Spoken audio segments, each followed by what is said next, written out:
আমি অনেক অনেক ছেলে আলহামদুলিল্লাহ আমার মহব্বত করে আমারে যদি কেউ জিগায় যে হুজুর গুনাহ ছাড়বার কথা একবার মনে হয়, আবার গুনায় জড়াইয়া পড়ি, কি করব? বা মাঝে মাঝে সিদ্ধান্ত নেই ভালো হয়ে চলবো, আবার 15 দিন পরে 20 দিন পরে আবার টেম্পার জায়গা, পারি না, কি করব? তা আমি সবসময় বলি চেষ্টা করবা কোনো আল্লাহওয়ালার কাছে আসা যাওয়া করতে। যদি না আসতে পারো ব্যস্ততার কারণে, পড়ালেখার কারণে, কর্মের কারণে, চাকরির কারণে, হতেই পারে ছুটি নাই আমার, তাহলে কমপক্ষে নিজ এলাকার তুমি যেখানে নামাজ পড়ো ওই ইমাম সাহেবের কাছে কতক্ষণ বসে থাকো, দেখবা ইমাম সাহেবেরই কও যে হুজুর আমার একটা ভালো কথা কয়ে দেন, আমার জন্য একটু দোয়া করে দেন, আমি যেন ভালো হয়ে চলতে পারি, আমি যেন আমার চরিত্রটা ঠিক রাখতে পারি। হ্যাঁ, মাওলানা মারুফ এই মাত্র বলল, নবম শ্রেণীর ছাত্রের কথা বলছে কিনা বলে, আমি যেই ছেলের কথা শুনছি এতক্ষণ 15-20 মিনিট মোবাইলে বললাম যে কথা, এও এরকম কথাই কইছে, একই কথা। তার কথা শুনে অবাক হইলাম যে ঠিক এ আর এ একজন না, আরেকজন সে এই কথাগুলি বলছে, নষ্ট চরিত্রের কথা। জঘন্যতা কোথায় নামছে? উঠতি বয়সের ছেলে মেয়েদের চরিত্রহীনতা, নির্লজ্জতা, অসভ্যতা, এটা আপনারা যারা একটু বুঝের মানুষ, মুরব্বী আছেন, জাগো বয়স 40-এর উপরে, আপনারা স্বপ্নে না, স্বপ্নের উপরেও যদি কিছু তাই ওইখানে ভাবেন নাই। আমার সমাজের, আমার দেশের, আমাদের অঞ্চলের সর্বত্র উঠতি বয়সের ছেলে মেয়েদের হালাত কি? শুধু চুলের ফ্যাশন আর জামার ফ্যাশন না, না, অসভ্যতা আরো অনেক গভীর পৌঁছে গেছে, যেখান থেকে ফিরে আসা বড় কঠিন হয়ে দাঁড়াচ্ছে। হ্যাঁ, চেহারার সুরতের মধ্যে নগ্নতা, মনে হয় যেন ভাসতেছে, খেলতেছে। নারীর আসক্তি, যৌন চাহিদা, অসভ্যতা, নেশা, মদ, জুয়া, জিনা, ব্যভিচার, পাগল হয়ে গেছে, পাগল। আমি তাফসীরের মধ্যে পড়ছি, যে নেশা করে সে জিনাও করে, যে নেশা করে সে নারীর সাথে অপকর্মও করে। নাউযুবিল্লাহ। প্রত্যেক নেশাখোর অল্প সময়ের ব্যবধানে ব্যভিচারীও হয়। এই জন্য বললাম সবাই মিলে আন্তরিক হয়ে, আপনি যদি আরেকটু আন্তরিক না হন আপনারা, তো নিজেদের ঘর পরিবার কিচ্ছু থাকবে না। এই পাশ্চাত্যের হাওয়া, ওয়েস্টার্ন হাওয়া, এই মোবাইলের আমন্ত্রণ, ফেসবুকের আমন্ত্রণ, সারা পৃথিবীর নর্তকী আর গায়িকার নায়িকা,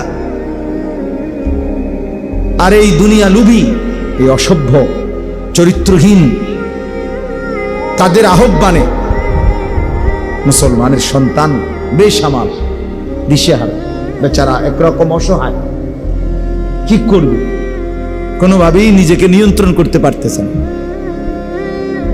এই হালাত। এই জন্য বললাম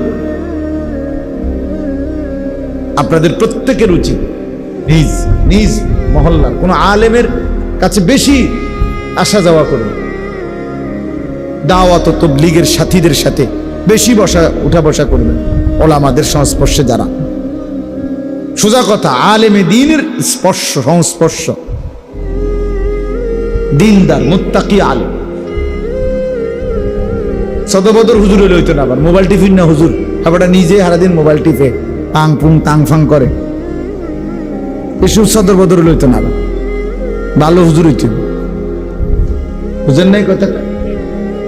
বলে চিনবো কেমন? আপনি দেখলেই চিনবো, আমনে এই যে বাজারে ফসা মাছ বেচে এই বাজারে ভালো মাছ বেচে, কথা বলেন না কেন? যেই বাজারে আপনার ভেজাল চাল বেচে এনে ভালো চালও আছে। আপনি যেই বুদ্ধিমান একটু বিচক্ষণতা খাটায়, বিবেক বুদ্ধি খাটায়, সে ঠিকই বের করতে পারে। এখানেও পারবেন, এটা কঠিন কিচ্ছু না। আল্লাহ তাআলা কোরআনুল কারীমের মধ্যে বলছে, আল্লাহকে ভয় করলে, গুনাহ থেকে বাঁচবার সিদ্ধান্ত নিলে আমি আল্লাহই তোমার অন্তরে একটা ফুরকান, পার্থক্য করার মতো শক্তি, একটা আলো তোমার অন্তরের ভিতরে আমি দিয়ে দেব। ইন তাত্তাকুল্লাহ ইয়াজআল লাকুম ফুরকানা। আল্লাহ তাআলা, তুমি যদি আল্লাহকে ভয় করো, গুনাহ ছেড়ে দাও, মজবুত সিদ্ধান্ত নাও যে আমি নাফরমানির রাস্তা ছেড়ে দেব, কিন্তু কিভাবে ছাড়বো, নেক কাজ করব, আমি কিভাবে করব, এমন একটা দরকার যদি তোমার হয়, আল্লাহ বলেন ইয়াজআল লাকুম ফুরকানা, আল্লাহই তোমাদের জন্য দিয়ে দিবেন ফুরকান, পার্থক্য করার মতো যোগ্যতা, শক্তি, এমন একটা ভেতরের স্পিরিট, এমন একটা শক্তি আল্লাহ দিবে। এটা দিয়েই তোমার অন্তরেই তোমার দিল বলে দিবে কোনটা হক কোনটা না হক, কোনটা ভালো কোনটা মন্দ, কোন কথাটা ভালো কথা কোন কথাটা মন্দ কথা। আপনি বুঝেন না, কথা বলেন না কেন? কোনটা হাসি কোনটা কান্না আপনারা বোঝেন না? কোনটা ভালো মানুষের হাসি কোনটা সিটারের হাসি, বাটফারের হাসি আপনারা বোঝেন না? কথা বলেন। মানুষ তো বুঝে, যেই কোনো মানুষই বুঝে, এটা তো সহজ বিষয়। এই জন্য আমরা প্রত্যেকেই, আমি মারুফের কথা বলতে গিয়ে কথাগুলো বললাম, আমি খুব লম্বা করতে চাই না, রাত হয়েছে অনেক। আলহামদুলিল্লাহ তার বয়ানও আপনারা শুনছেন। আমার প্রথম কথা হইল এই, আপনাদের কাছে অনুরোধ করছি, প্রত্যেকেই স্থানীয় ওলামা, ইমাম, খতিব, তাদের সাথে সম্পর্ক বাড়াবেন। বুঝিনি আমার কথাটা কমছে? ইনশাআল্লাহ বাড়াবেন, ইনশাআল্লাহ, ইনশাআল্লাহ বেশি বসবেন, ওনারই কইবেন, ইমাম সাহেব হুজুর আমারে দুইটা কথা কন,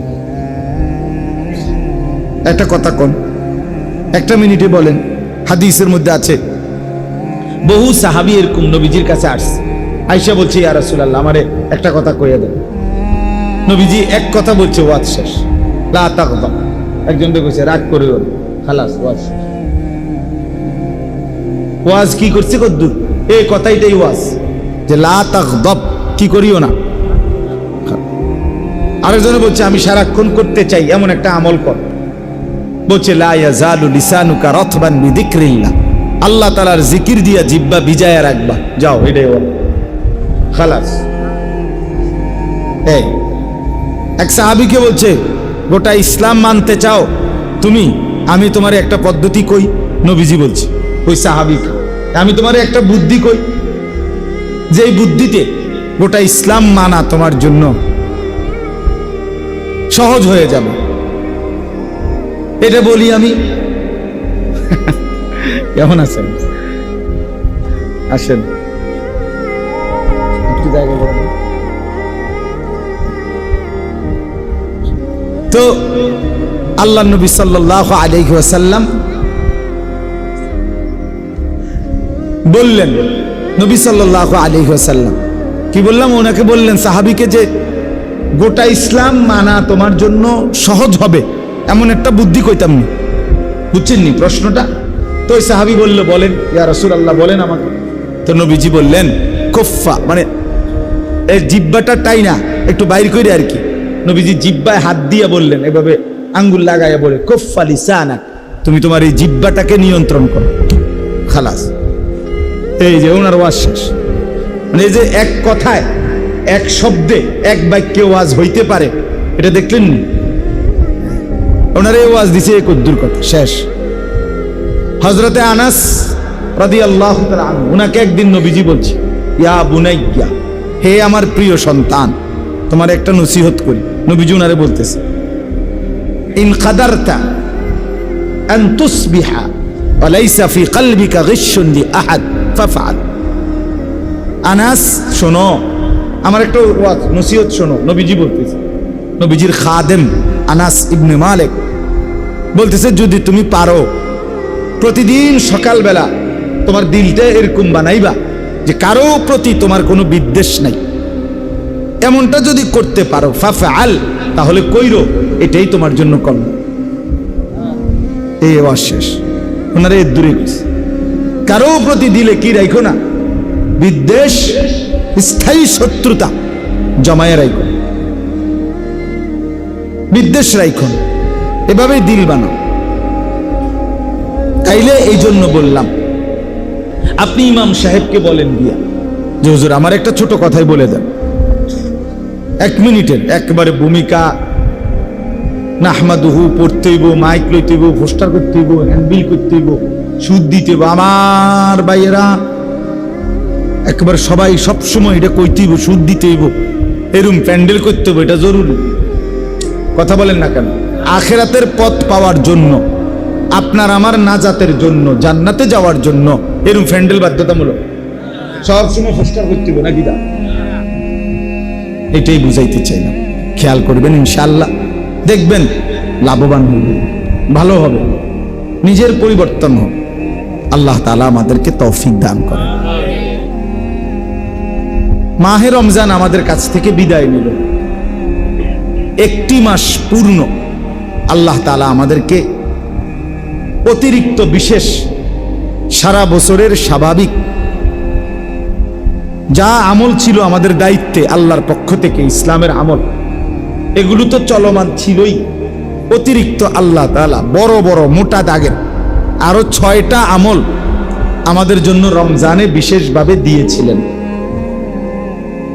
1 নাম্বার হলো রোজা পালন 1 মাস, 2 নাম্বার হলো সাহরি খাওয়া শেষ রাত্রে, 3 নাম্বার হলো ইফতার করা সন্ধ্যার সময়, 4 নাম্বার হলো পুরা মাস 20 রাকাত পূর্ণ তারাবি পড়া, 5 নাম্বার হলো শেষ দশক, শেষ 10 দিন আল্লাহর ঘর মসজিদে এতেকাফ করা, 6 নাম্বার হলো শেষ দশকের বেজর রাত্রিগুলোতে সবে কদর তালাশ করা। কয়টা হইল? 6টা।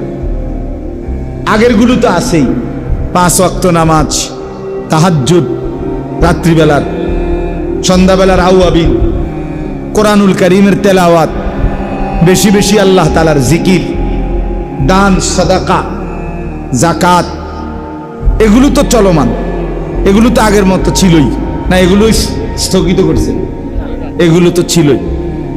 এরপরে গুনাহ বর্জন, এ তো আগের থেকেই। মিথ্যা কথা রমজানে বলা হালাল না হারাম? তো আর অন্য মাসে একই রকম, একই রকম না? এটা মানে প্রত্যেকটা গুনাহ নিষেধ তো আগের মতোই চলমান ছিল, এগুলো তো আগেও নিষেধ, রমজানেও নিষেধ।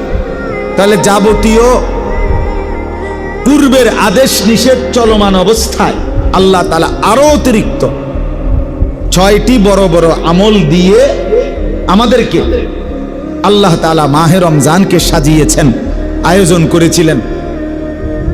এই আয়োজনে আল্লাহ তাআলা আমাদেরকে, কথাটা খেয়াল করেন, রমজান মাসের 2 মাস আগে, রজব মাসের চাঁদ ওঠার পরেই ইমাম সাহেবরা মনে করাই দিছে যে বেশি বেশি দোয়া করতে শুরু করেন, আর রমজান পর্যন্ত হায়াত চান।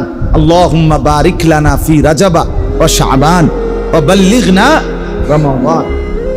তাহলে রমজানের 2 মাস আগে থাকতে আল্লাহর বান্দা ইমানদাররা দোয়া শুরু করছিল রমজান পাওয়ার জন্য, কিন্তু ওই 2 মাসে দোয়া করতে করতে দোয়া অবস্থায়ও অসংখ্য মানুষ রমজান পায় নাই, কবরে চলে গেছে। কথা বলেন, রমজানের আগের 2 মাস মানুষ মারা গেছিল কেউ? আচ্ছা, রমজান মাস আসলো,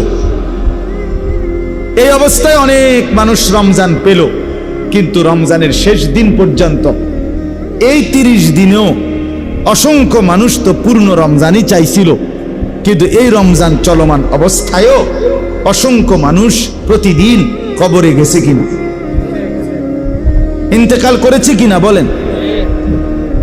তাহলে 2 মাস আগেও কত মানুষ রমজান চাইছে কিন্তু তারা পায় নাই, আর কেউ রমজান পাইছে কিন্তু শেষ করতে পারেন। আমার শায়েখ আল্লামা মুফতি মুশতাকুন নবী সাহেব হুজুর বলতেছিলেন শেষ দিন আপনার 20 রমজানের দিন, যেদিন এতেকাফে ঢুকবে, ওই দিন মাগরিবের আগে দিয়ে ঢুকবে মসজিদে, ওই দিনকার আসর হুজুর কোটবাড়ি সুধন্যপুর ওনার মাদ্রাসার পাশ এলাকা, যে ওই মহল্লার মসজিদে আসরের নামাজ পড়ছেন। আগে ওনার মাদ্রাসার মসজিদে এতেকাফে ঢুকছেন। আমরা সবাই ঢুকছি, আমিও শায়েখের সাথেই এতেকাফ করি, হুজুরের সাথেই আমি এতেকাফ করি সব সময়, আজকে 11 বছর। তো এই আসরের সময় ওই মসজিদে এই 20 তারিখ 20 রমজানের দিন একজন মাঝবয়সী লোক মুসল্লি, উনি হুজুর রে নামাজের মুসল্লা আগায়া দিছে, মুসল্লা বিছাই দিছে আর হুজুরের সামনে। হুজুরে ওই মুসল্লাটাতে নামাজ পড়ছে, ওনার লগে কথা কইছে। ঠিক শেষ রমজানের দিন 30 রমজানের দিন ওই লোকটা ইন্তেকাল করছে। আসরের নামাজ শেষ দিন, এই সন্ধ্যার সময় রোজা শেষ হবে, ওই দিনকে আসরের পরে ওনার জানাজা আছে। হুজুর বলতেছেন দেখেন ব্যাপারটা আমি দেখছি এই 20 রমজানে, মানে আমি দেখকেই ওনারে মসজিদে আইছি, অর্থাৎ উনি আমারে আসরের সময় কি করে দিছিল, মুসল্লা বিছাই দিছিল। আজকে 30তম রমজান, উনি রমজানটা কি করতে পারে নাই শেষ করতে, আর আসর থেকে মাগরিব এর ভিতরেই উনি কবরের দেশে মাটির তলদেশে চলে গেছে। আমার বাপ তাইলে প্রথম এই কথাটা বুঝাইতে চাচ্ছি, কি পরিমাণ মানুষ আমরা এখানে, আমরা যারা এ কয়জন বসছি এখানে, আমরা আগে এটা চিন্তা করি যে কত মানুষই তো চেয়েছিল রমজান, সবার ভাগ্যে জোটে নাই, আবার অনেকেই পেয়ে পূর্ণ করতে পারে নাই। আল্লাহ তাআলা আমাদেরকে দয়া করে রমজান পর্যন্ত হায়াত পৌঁছাইছেন, আবার রমজানের পুরা মাস 30 দিন পূর্ণ হায়াত দিয়েছেন। কি পরিমাণ শুকর আদায় করা উচিত, কথা বলেন, কি পরিমাণ কৃতজ্ঞতা আদায় করা উচিত, কি পরিমাণ আল্লাহ তাআলার শুকর আমাদের আদায় করা উচিত। আমরা যদি ভাবি ইনসাফের সাথে, বলেন এই কৃতজ্ঞতার ভাষা কি হবে, যে আল্লাহ যে আমাকে এতেকাফের মধ্যে জান্নাতের রাস্তা আছে কিনা, জান্নাতের রাস্তার সামান এগুলো, জান্নাতে যাওয়ার উপকরণ এগুলো, তাহলে এগুলো যে আল্লাহ তাআলা আমাকে তৌফিক দিলেন করবার, পালন করার, আমাদের কি পরিমাণ কৃতজ্ঞ হওয়া উচিত ছিল, কি পরিমাণ শুকর আদায় করা উচিত, এটা হলো দেখার বিষয়। এক নাম্বার একটা বিষয় গুরুত্বপূর্ণ। আর আরেকটা বিষয় হলো, আমি শুধু এই দুইটা কথাই বলব, মাগরিব বাদ এই দুইটা কথাই বলছি, এখনো বলতে চাই। আরেকটা বিষয় হলো এই 1 মাসের রমজান, তাহলে 1 নাম্বার হলো আমাদের শুকর আদায় করা উচিত, কৃতজ্ঞতা আদায় করা উচিত আল্লাহর প্রতি, কি পরিমাণ এত বড় রমজান পাওয়ার বরকতে, এটা আমরা ভাবা দরকার, ঠিক কি না বলেন? আর 2 নাম্বার হলো, এটাই 1 নাম্বার, এটা শুকরটা দ্বিতীয়, যেটা মূল টার্গেট। আগের সবগুলো ইবাদতের সাথে রমজানে আল্লাহ তাআলা অতিরিক্ত আরো 6টি ইবাদত যোগ করে, এই যে 6টার নাম বলছি কিনা, রোজা, ইফতার, সাহারি, তারাবি, এতেকাফ, শবে কদরের তালাশ, কয়টা হইছে? এই 6টার আগের গুলো সহ একসাথ করে এই যে রমজান আমাদেরকে দিলেন, ইমানদার আমাদেরকে দিলেন, কেন দিলেন? আল্লাহ তাআলা স্পষ্ট কোরআনে এটা বলছেন যে আমি আল্লাহর টার্গেট, আমার চাওয়া, লাআল্লাকুম তাত্তাকুন, যেন তোমরা মুত্তাকি হতে পারো, যেন তোমাদের মধ্যে তাকওয়ার গুণ অর্জিত হয়, এই জন্য দিছিলাম। এখন বলেন 1 মাসের কোর্স তো শেষ হইল, ঔষধও খাইলেন, শরীরটার কি অবস্থা? এটা হলো দুনিয়াবি কথার ক্ষেত্রে আমরা বলি। একজন রোগী হসপিটালে ভর্তি হয়েছে, আজকে 1 মাস ধরে 6টা করে ওষুধ নিয়মিত খাচ্ছে, ডাক্তারের প্রেসক্রিপশন মতে যেমনে যেমনে কইছে। এখন 1 মাস পরে কেউ তারে দেখতে গিয়ে জিজ্ঞেস করতেছে এখন আপনার শরীরের কি অবস্থা, আগে যেরকম দেখে গেছিলাম এখন কেমন লাগতেছে? তো এই লোক বলতেছে আল্লাহর রহমতে, আপনাদের দোয়ায় আজকে 1 মাস লাগাতার ওষুধ খাওয়ার বরকতে আল্লাহর দয়ায় শরীরটা আগের চাইতে ভালো, রোগটা কমে গেছে, কমে যাইতেছে। দোয়া করেন আল্লাহ যেন পূর্ণ সুস্থ করে। এরকম দুনিয়ার মানুষ বলে কিনা? তো আল্লাহ তাআলাও তো চাচ্ছিলেন রমজানের এই একটি মাস আমাদেরকে যে যেন তোমরা মুত্তাকি হতে পারো, তাকওয়ার গুণ অর্জিত হয় তোমাদের মধ্যে। তো ওইটার হালাত কি? 1 মাসের ঔষধ আপনি তো খাইলেন, 6টা আমল আরো অতিরিক্ত করিলেন, রমজান পালন করিলেন। এখন আপনার আমার তাকওয়ার কি অবস্থা? যেটা টার্গেট ছিল তাকওয়া অর্জন হবে, মুত্তাকি বানাবে, এটা কি হইল? এটা কদ্দুর কম কথা বুঝছেন কিনা? যেদিন ঈদের চাঁদ উঠল সেই মাগরিব থেকে আজকের এশা পর্যন্ত, ওই দিনকার মাগরিব আর এশা ওখানে 2 ওয়াক্ত, গতকালকের 5 ওয়াক্ত, আজকের 5 ওয়াক্ত, তাহলে হলো মোট কয় ওয়াক্ত? 12 ওয়াক্ত। এই 12 ওয়াক্ত নামাজের হালাত বলে। এই 12 ওয়াক্ত নামাজের মধ্যে যেই ওয়াক্ত নামাজ যাদের ছুটে গেছে তার তাকওয়া কোথায়? কথা বলে। তাকওয়া মানে কি? আমার শায়েখ বলেন, কিতাবের মধ্যে লিখছে, হুয়া মালাকাতুন ফিল কলব। তাকওয়া হচ্ছে এই দিলের মধ্যে অর্জিত একটি যোগ্যতা। কিসের যোগ্যতা? যোগ্যতা হইল এমন একটি যোগ্যতা যেটার আসলে হলে তাকওয়া, যে এই যোগ্যতার বলে ওই ব্যক্তির জন্য গুনাহ ছেড়ে দেওয়া সহজ হয়, ইবাদত পালন করা সহজ হয়। এটারে কয় তাকওয়া। এই যোগ্যতাটা আসা। রমজানের 1 মাসের টার্গেট ছিল এই যোগ্যতাটা আপনার মধ্যে আসবে।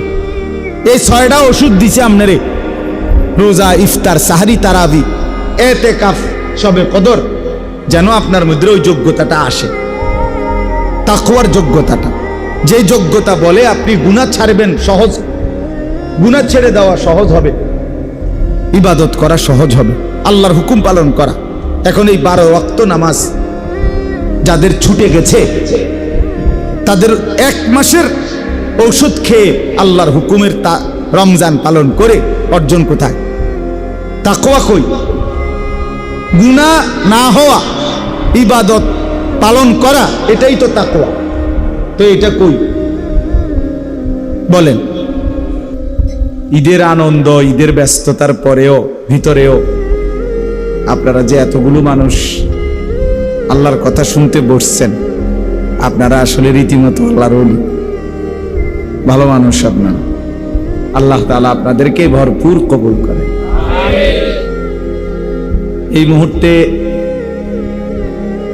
মানুষ খুব বেশি ব্যস্ত, ঈদ উদযাপন করতেছে। রমজান যাই করছে না করছে, ঈদ খুব জমজমাট উদযাপন করতেছে। এর ভেতর দিয়েও আলহামদুলিল্লাহ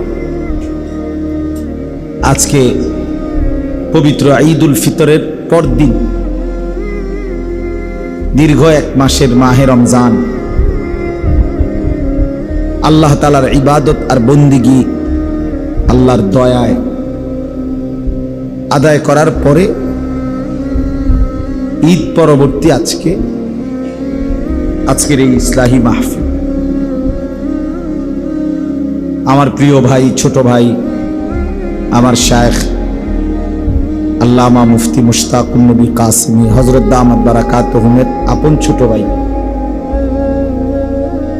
হযরত মাওলানা মুফতি মারুফ বিল্লাহ আপনাদের সামনে এতক্ষণ পর্যন্ত কথা বলেছেন।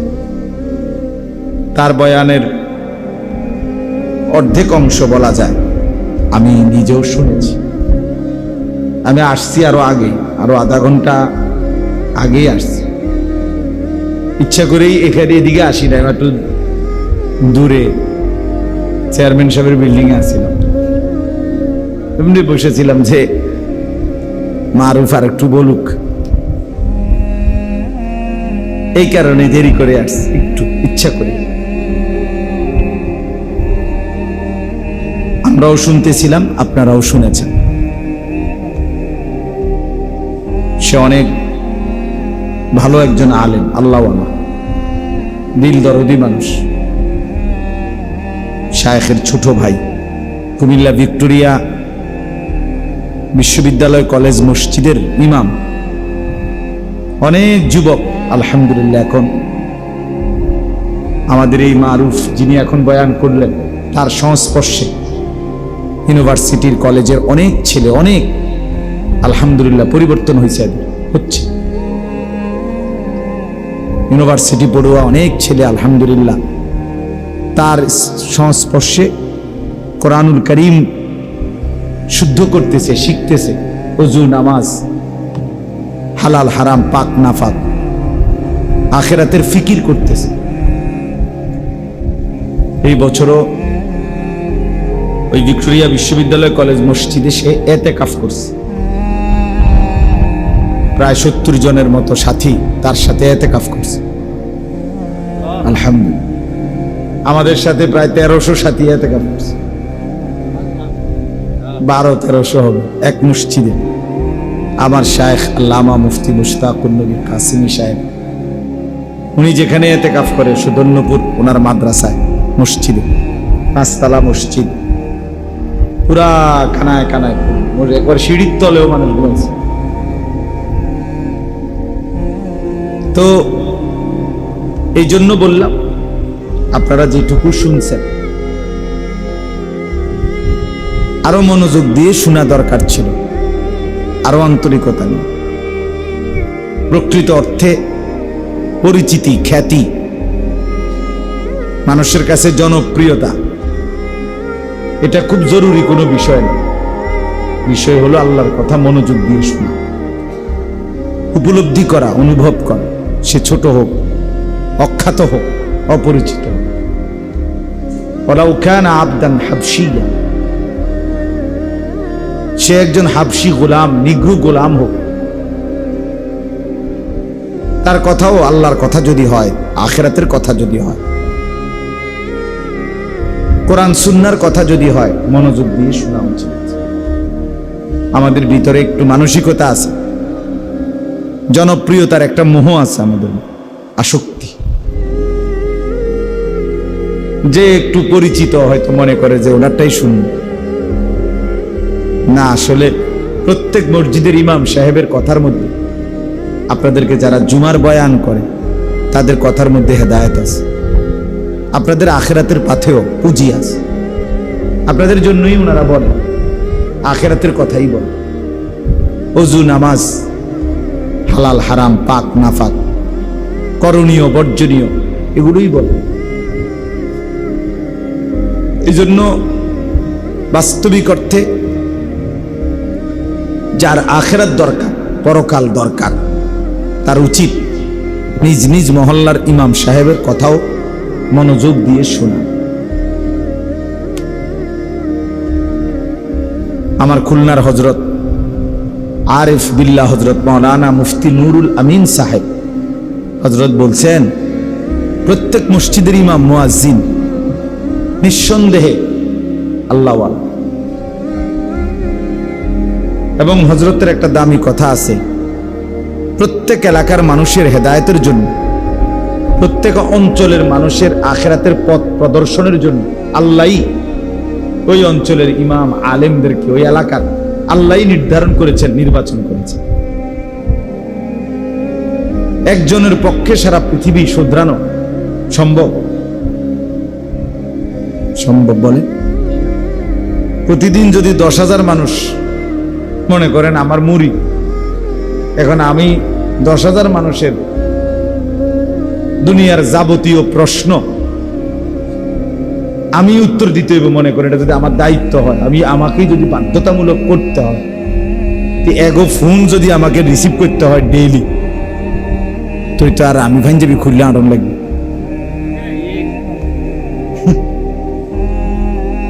মনে করেন আজকে এই আসার পথে আমি এখন 2,500 নারায়ণগঞ্জ, ওইখান থেকে বয়ান করে আসছি, মাগরিব বাদ ওখানে বয়ান করছে। তো আসার পথে আমি একটা ফোন ধরছি, বরিশালের একটা ছেলে ফোন দিছে, তার কথাই আমার শুনতে হয়েছে 15-20 মিনিট। তার দুঃখ শুনতে শুনতে আমার জান শেষ। বহুত কিছু হেতের কত কত হুজুর আমার আল্লাহর দোয়ায় মোবাইলটা ছাইরেন না, আপনি কুদ্দুর শুনেন আমার। ঠিক আছে কও, শুনলাম। কইছে কমাইয়া কও, সংক্ষেপ করে কই। সংক্ষেপেই 20 মিনিট শুনছি। একটা উদাহরণ দিলাম। এখন এইভাবে যদি সব মানুষের কথা একজনকেই সমাধা করতে হয়, সম্ভব এটা? আল্লাহ তাআলা এই জন্য কুদরতি ভাবে আল্লাহ তাআলা প্রতিটা অঞ্চলে উপযুক্ত আলেম, ইমাম, খতিব, ওলামা আল্লাহ তাআলা ওই অঞ্চলের মানুষদের জন্য আল্লাহ তাআলাই ছড়িয়ে রেখেছেন, বিছায়া রাখছেন। এই জন্য আপনাদের কাছে প্রথম কথা হলো এটা মনে রাখতে হবে, কারো ওয়াজ একটু পরিচিতি বেশি, কারো কম, এটি কোনো কথা না। এটা মূল কোনো বিষয়। মূল বিষয় হলো আমার আখিরাতের পুঁজি আমার গ্রহণ করলাম কিনা, আমার আখিরাত সুন্দর হবে কিনা, আমি কবরে আযাব থেকে মাফ পাবো কিনা, আমি জাহান্নাম থেকে বাঁচবো কিনা। যদি এটা মানসিকতা হয়, তাহলে আপনার ইমামের কথার দ্বারাই, আপনার মসজিদের খতিবের কথার দ্বারাই আপনার জিন্দেগির পরিবর্তন হবে। যেমন এই প্রমাণ বললাম, ওই ভাই এই মোবাইল এটা লইয়া ব্যস্ত, এই হাতের মোবাইল এগুলো নামান, ওই ভাই এটা নামান, নেন পকেটে নেন, খটমটর করেন না। মোবাইল দিয়ে রেকর্ড করতে হলে এরকম স্ট্যান্ড কিনান, অথবা এরকম বাঁশ লাগাবেন, বাঁশের আঘাত মোবাইল টাঙ্গাই দেন। হাতের মধ্যে রাখলে এটা শুধু খরচা মচর করে, বাকি সাথের লোকদেরও ডিস্টার্ব হয়। বুঝেন নাই কথা? চলেন তো এটার প্রমাণ বললাম, এই যে মাওলানা মুফতি মারুফ এতক্ষণ যে বয়ান করল, তার মসজিদের ইমাম সেখানে আলহামদুলিল্লাহ আমি নিজে গিয়েও দেখছি। এখন বয়স্ক এবং জেনারেল শিক্ষিতদের জন্য সে মসজিদের পাশে মাদ্রাসা করছে, শুধু বয়স্করা পড়ে। বুঝেন নাই কথা? 70 জনের মতো যুবক মানুষ তার সাথে এতেকাফ করলো, এবং অনেক যুবক তার থেকে প্রতিদিন প্রতিনিয়ত আখিরাত এবং পরকালের সন্ধান পাচ্ছে। তাহলে কেউ যদি মনোযোগী হয়, আন্তরিক হয়, তাহলে নিজ মসজিদের ইমাম সাহেবের কাছেই তার হেদায়েতের সামান, উপকরণ আছে। আছে কিনা বলে? এটার প্রমাণ বললাম না। বক্তা হইতেইব, জনপ্রিয় হইতেইব, কারে আনলে লাড়া খাইব। বুঝেন না কথাটা? একেবারে মানসে মাছে গাছে একটা ফেস লাগিয়ে দেব, বুটে বাদামে বন, বিড়ি, সিগারেট, চা, বাতে মাছে একটা ফেস লাগিয়ে লাগছে। হ্যাঁ না, মাহফিল হয়েছে, তারা মানুষ হয়েছে, খালাস মানুষ হয়েছে তারার মা। এরপরে মানুষ হয়েছে তো বুঝছি, বন বিড়িও খুব বেচা হয়েছে, বুটমুড়িও বেচা হয়েছে খুব, কিন্তু পরিবর্তন কদ্দূর হয়েছে সেটা কোন কথা বোঝেন নাই? কথা তো ছিল এই, কথা তো ছিলই। পরিবর্তন হলো কোথায়? নামাজি বাড়ছে কয়জন? আখিরাতের ফিকির বাড়ছে কয়জন? চোখে পানি এসেছে কয়জনের? আল্লাহর ভয় তৈরি হয়েছে কয়জন? এটা বলে। এই জন্য আমি অনুরোধ করলাম, যে কয়জন বুঝছেন, যিনি বুঝছেন, এটা মনে রাখবেন। প্রত্যেক অঞ্চলে আপনাদের এলাকার যারা ওলামায়ে কেরাম, তাদেরকে কদর করবেন। বলেন ইনশাআল্লাহ। নিজের ইমাম, নিজের মসজিদের মুয়াজ্জিন, নিজের মসজিদের খতিব, নিজ এলাকায় যে সমস্ত আলেমরা আছে, ওনাদেরকে কদর করবেন।